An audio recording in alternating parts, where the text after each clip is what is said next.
الزيت بتاعي سخن، هنزل بقى بالبطاطس.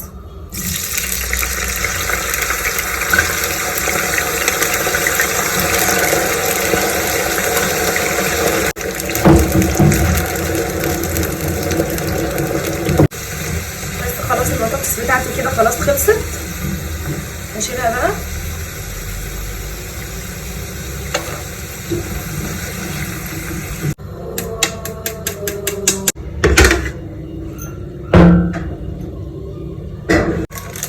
نرش عليها بقى البهارات دي، بهارات كنور دي احلى بهارات بطاطس.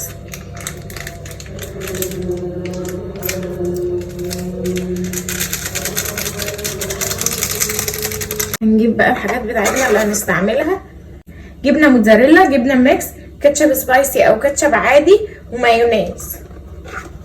نحط بقى الحاجه هنا. على فكره الاكله اللي انا هعملها دي تنفع غدا، تنفع عشاء، تنفع فطار، زي ما تحبوا، بس هي انا بعملها بصراحه غدا، بعملها غدا او عشاء. هجيب بقى الطبق ده عيش فينو،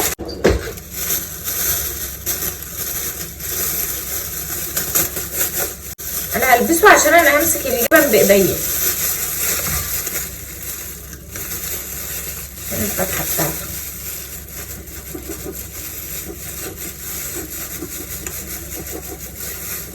طلع مش مفتوح. هحط في الاول شويه جبنه موتزاريلا، يعني رشه كده. ده هحط بقى البطاطس بقى بالكاتشب. انا هعمل 2 سبايسي وواحد عادي. انزل بالمايونيز، عنيف قوي المايونيز. هحط بقى جبنه ميكس كده. هو السندوتش ده بيبقى متكبس كده.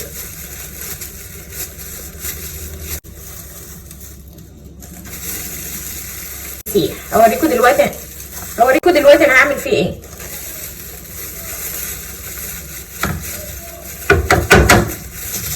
بس خلاص كده بالمنظر ده كده.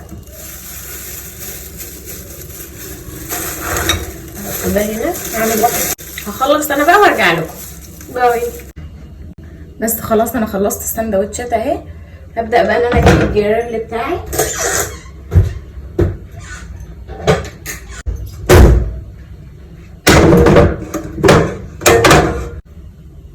هحط رشه زيت.